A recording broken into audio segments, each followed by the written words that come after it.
Assalamualaikum warahmatullahi wabarakatuh. Perkenalkan, nama saya Vali Ferdiana dengan NIM 21082050006, kelas Akuntansi Syariah 2A, IAIN Syekh Nurjati Cirebon. Di sini saya akan memaparkan materi tentang produksi dalam perspektif Islam. Baik, untuk pemaparan materi yang pertama, sebelum ke dalam produksi dalam perspektif Islam, kita bahas dulu sistem ekonomi Islam. Sistem ekonomi Islam yang bertujuan sebagai maslahah atau kemaslahatan bagi umat manusia merupakan pelaksanaan ilmu ekonomi yang dilaksanakan dalam praktik sehari-hari dalam rangka mengorganisasi faktor produksi, distribusi, serta pemanfaatan barang dan jasa yang dihasilkan dengan tidak menyalahi Al-Quran dan Sunnah sebagai acuan aturan perundangan dalam sistem perekonomian Islam. Itu menurut Suhrawardi K. tahun 2000. Dengan demikian, sistem ekonomi Islam mampu memberikan kemaslahatan bagi seluruh masyarakat karena memandang masalah ekonomi tidak dari sudut pandang kapitalis yang memberikan kebebasan serta hak pemilihan kepada individu dan menggalakkan usaha secara perorangan. Tidak pula dari sudut pandang sosialis yang ingin menghapuskan semua hak individu dan menjadikan mereka seperti budak ekonomi yang dikendalikan oleh negara. Tetapi Islam membenarkan sikap kepentingan diri sendiri tanpa membiarkannya merusak masyarakat. Selanjutnya yaitu prinsip yang terdapat dalam sistem ekonomi Islam, yaitu ada 4. Yang pertama, tauhid. Prinsip tauhid melahirkan prinsip-prinsip yang menyangkut segala aspek kehidupan dunia dan akhirat. Ketika seseorang mengesahkan dan menyembah Allah Subhanahu wa taala, hal itu akan berimplikasi pada adanya niat yang tulus bahwa segala pekerjaan yang dikerjakan ialah dalam rangka beribadah kepada Allah Subhanahu wa taala. Karena pada dasarnya segala sesuatu bersumber serta kesudahannya berakhir kepada Allah Subhanahu wa taala. Dan prinsip yang kedua yaitu keadilan dan keseimbangan. Prinsip keadilan yaitu landasan untuk menghasilkan seluruh kebijakan dalam kegiatan ekonomi sehingga berdampak positif bagi pertumbuhan dan pemerataan pendapatan dan kesejahteraan seluruh lapisan masyarakat. Dan prinsip keseimbangan mencerminkan kesetaraan antara pendapatan dan pengeluaran, pertumbuhan dan pendistribusian dan antara pendapatan kaum yang mampu dan yang kurang mampu.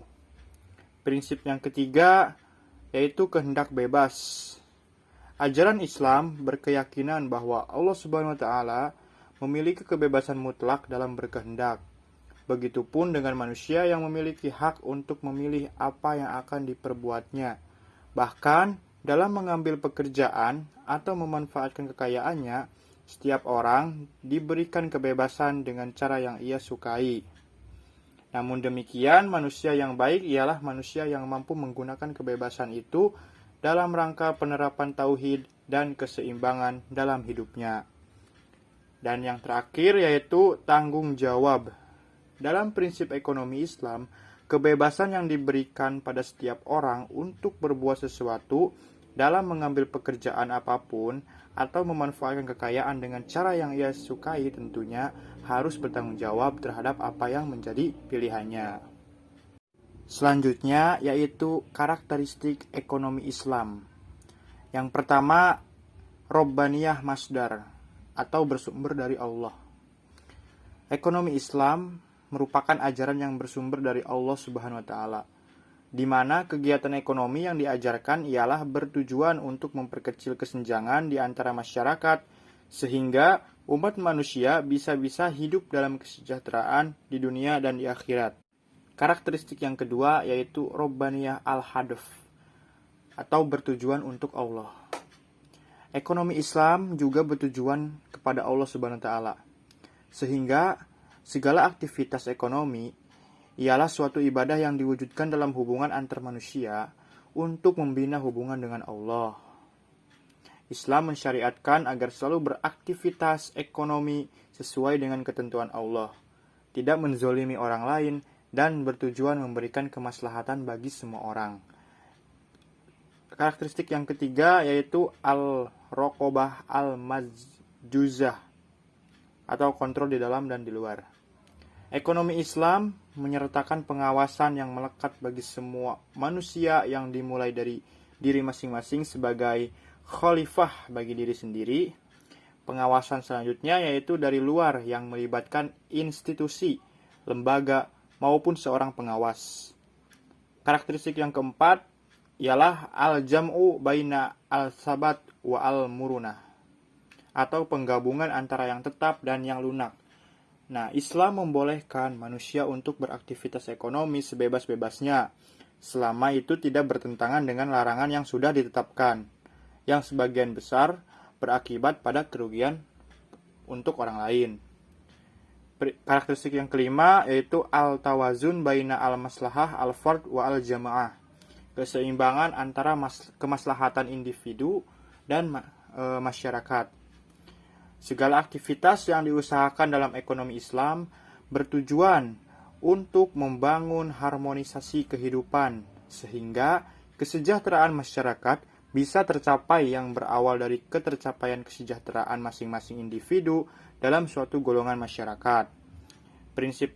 Karakteristik yang keenam yaitu al-tawazun baina al-madiyah wa al-ruhiyah, yaitu keseimbangan antara materi dan spiritual.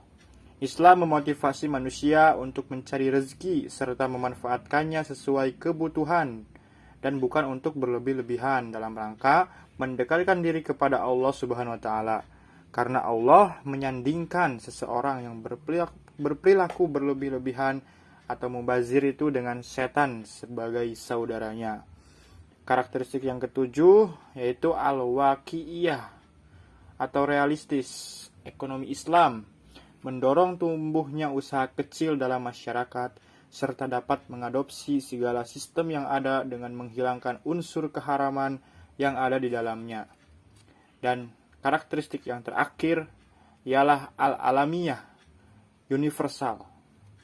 Ekonomi Islam merupakan ajaran universal yang dapat dipraktikkan oleh siapapun dan dimanapun, memiliki tujuan win-win solution yang dapat dideteksi dengan tersebarnya kemaslahatan di antara manusia dan meniadakan kerusakan di muka bumi. Untuk selanjutnya yaitu produksi dalam ekonomi Islam. Nah, produksi dalam ekonomi Islam adalah setiap bentuk aktivitas yang dilakukan untuk mewujudkan manfaat atau menambahkannya dengan cara mengeksplorasi sumber-sumber ekonomi yang disediakan Allah Subhanahu wa taala sehingga menjadi maslahat untuk memenuhi kebutuhan manusia. Oleh karenanya, aktivitas produksi hendaknya berorientasi pada kebutuhan masyarakat luas. Nah, berproduksi lazim diartikan menciptakan nilai barang atau menambah nilai terhadap suatu produk, barang, dan jasa yang diproduksi itu haruslah hanya yang dibolehkan dan menguntungkan, yakni halal dan baik ya menurut Islam. Itu menurut Muhammad Al-Aslam Hanif tahun 2010.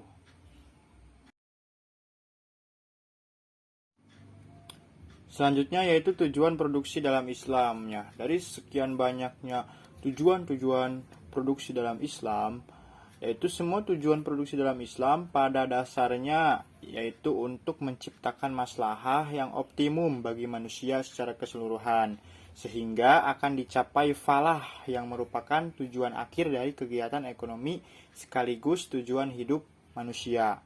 Falah itu sendiri ialah kemuliaan hidup di dunia dan akhirat yang akan memberikan kebahagiaan hakiki bagi manusia.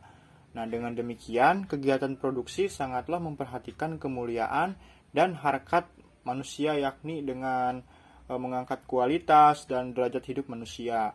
Kemuliaan harkat kemanusiaan harus mendapat perhatian besar dan utama dalam keseluruhan aktivitas produksi. Karena segala aktivitas yang bertentangan dengan pemuliaan harokat kemanusiaan bertentangan dengan ajaran Islam. Selanjutnya yaitu prinsip produksi dalam ekonomi Islam. Dengan bertujuan kebahagiaan dunia dan akhirat, prinsip produksi dalam ekonomi Islam yang berkaitan dengan maqasid al-syariah yaitu ada 5. Yang pertama, kegiatan produksi harus dilandasi nilai-nilai Islam dan sesuai dengan maqasid al-syariah. Artinya yaitu tidak memproduksi barang atau jasa yang bertentangan dengan penjagaan terhadap agama, jiwa, akal, harta, dan keturunan. Yang kedua, prioritas produksi harus sesuai dengan prioritas kebutuhan daruriyat, hajiat, dan tahsinat. Nah, kebutuhan daruriyat itu kebutuhan yang harus ada dan harus terpenuhi karena bisa mengancam keselamatan umat manusia. Pemenuhan kebutuhan daruriyat terbagi menjadi 5 yang diperlukan sebagai perlindungan keselamatan agama, keselamatan nyawa, keselamatan akal, keselamatan keturunan, terjaga dan terlindungannya harga diri dan kehormatan seorang, serta keselamatan serta perlindungan atas harta kekayaan. Kebutuhan hajiat yaitu kebutuhan yang diperlukan manusia, namun tidak terpenuhinya kebutuhan sampai mengancam eksistensi kehidupan manusia menjadi rusak, melainkan hanya sekedar menimbulkan kesulitan atau kesukaran saja. Dan terakhir itu kebutuhan tahsinat, itu kebutuhan manusia yang mendukung kemudahan dan kenyamanan hidup manusia. Nah, yang ketiga yaitu kegiatan produksi harus memperhatikan aspek keadilan, sosial, zakat, sedekah, infak, dan wakaf. Yang keempat, mengelola sumber daya alam secara optimal, tidak boros, tidak berlebihan, serta tidak merusak lingkungan. Dan yang kelima yaitu distribusi keuntungan yang adil antara pemilik dan pengelola, manajemen dan buruh. Selanjutnya yaitu faktor-faktor produksi. Ada beberapa faktor dalam produksi. Yang pertama yaitu faktor alam. Faktor alam ialah faktor dasar dalam produksi. Alam yang dimaksud di sini ialah bumi dan segala isinya, baik yang ada di atas permukaan bumi maupun yang terkandung dalam bumi itu sendiri. Nah, dalam produksi semua itu dikategorikan sebagai sumber alam yang dapat dimanfaatkan untuk kesejahteraan dan kemakmuran umat manusia. Selanjutnya itu ada faktor tenaga kerja. Tenaga kerja merupakan faktor pendaya guna dari faktor produksi sebelumnya, yakni faktor alam. Tenaga kerja juga merupakan aset bagi keberhasilan suatu perusahaan, karena kesuksesan suatu produksi terletak pada kinerja sumber daya manusia yang ada di dalamnya. Nah, tenaga kerja yang memiliki skill dan integritas yang baik merupakan modal utama bagi suatu perusahaan. Terus yang ketiga yaitu adalah faktor modal. Modal merupakan faktor yang sangat penting dalam suatu produksi. Oleh karenanya, tanpa modal, produsen tidak dapat menghasilkan barang atau jasa. Modal ialah sejumlah daya beli atau yang dapat menciptakan daya yang dipergunakan untuk suatu proses produksi. Tanpa modal, maka tidak dapat berproduksi dan membangun. Nah, dalam Islam, modal harusnya bersumber dari sesuatu yang bebas dari riba, sehingga dapat tercapai suatu kebaikan dalam aktivitas produksi dan tercapainya maslahah. Faktor selanjutnya yaitu faktor manajemen. Manajemen merupakan ilmu dan seni mengatur proses pemanfaatan sumber daya manusia dan sumber-sumber lainnya secara efektif dan efisien untuk mencapai suatu tujuan tertentu. Nah, berdasarkan fungsi manajemen berupa perencanaan, pengorganisasian, pengarahan, dan pengawasan. Manajemen berarti proses perencanaan, pengorganisasian, pengarahan, pengawasan sumber daya finansial, manusia, dan informasi suatu perusahaan untuk mencapai sasarannya. Nah, tanpa adanya manajemen yang baik, semua faktor produksi tidak akan menghasilkan profit yang maksimal, karena semua faktor produksi tersebut memerlukan pengaturan melalui proses manajerial yang baik. Selanjutnya yaitu teknologi. Di era kemajuan produksi yang ada pada saat ini, Teknologi memiliki peranan yang sangat besar dalam sektor produksi. Oleh karenanya, banyak produsen yang tidak bisa survive karena kalah bersaing dengan kompetitor lain yang mampu menghasilkan barang atau jasa lebih baik dibandingkan dengan apa yang diproduksinya. Hal tersebut karena didukung peralatan teknologi yang baik. Dan faktor yang terakhir yaitu bahan baku. Seorang produsen haruslah mempelajari terlebih dahulu saluran-saluran penyedia bahan baku agar aktivitas produksi berjalan dengan baik, sehingga tidak menghambat jalannya produksi. Bahan baku produksi ada kalanya merupakan sesuatu yang hanya didapat ataupun dihasilkan oleh alam tanpa ada penggantinya, serta ada yang bisa dicari bahan lain untuk mengganti bahan yang telah ada.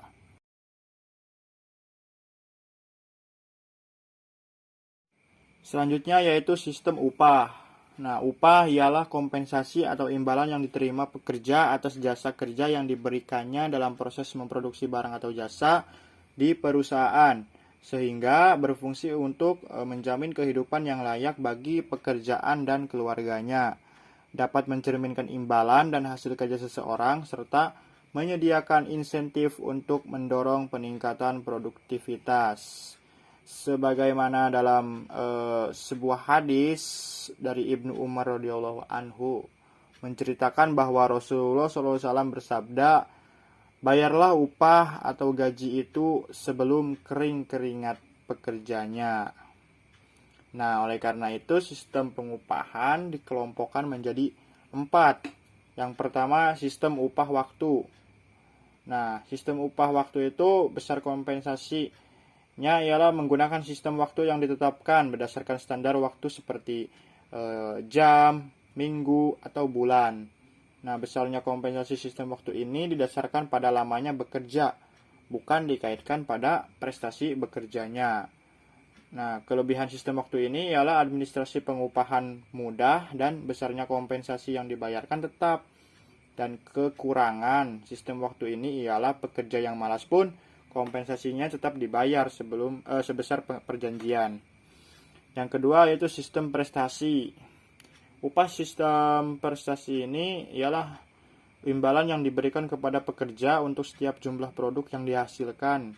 Sistem upah prestasi didasarkan atas unit produk yang diselesaikan. Yang ketiga yaitu sistem upah borongan. Nah, sistem upah borongan ini ialah pekerja dibayar atas apa yang mereka hasilkan tanpa didasarkan pada waktu yang digunakan. Dalam sistem ini ditetapkan pekerjaan tertentu dan harus diselesaikan dalam jangka waktu tertentu juga. Dan yang terakhir yaitu sistem upah bonus. Upah bonus ialah rencana insentif perusahaan yang memberikan penghargaan terhadap perbaikan produktivitas karyawan yang karena pekerjaannya telah memberikan suatu keuntungan kepada perusahaan.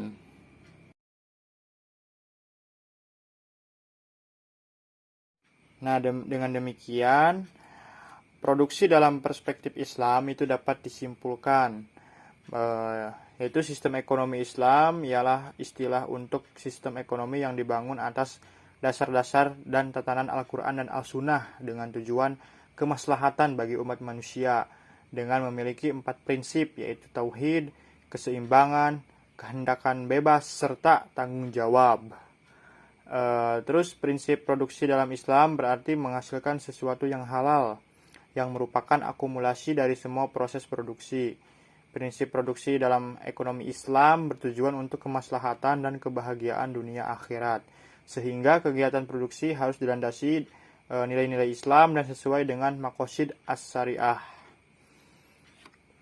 Dan yang terakhir yaitu sistem pengupahan tersebut dikelompokkan menjadi sistem upah waktu, sistem prestasi, sistem upah borongan, dan sistem upah bonus. Nah, Islam memberikan pandangan untuk selalu memberitahukan sistem serta besaran upah yang akan diberikan kepada setiap tenaga kerja. Bahkan Islam mengharuskan perusahaan untuk tidak menunda-nunda pembayaran upah tersebut.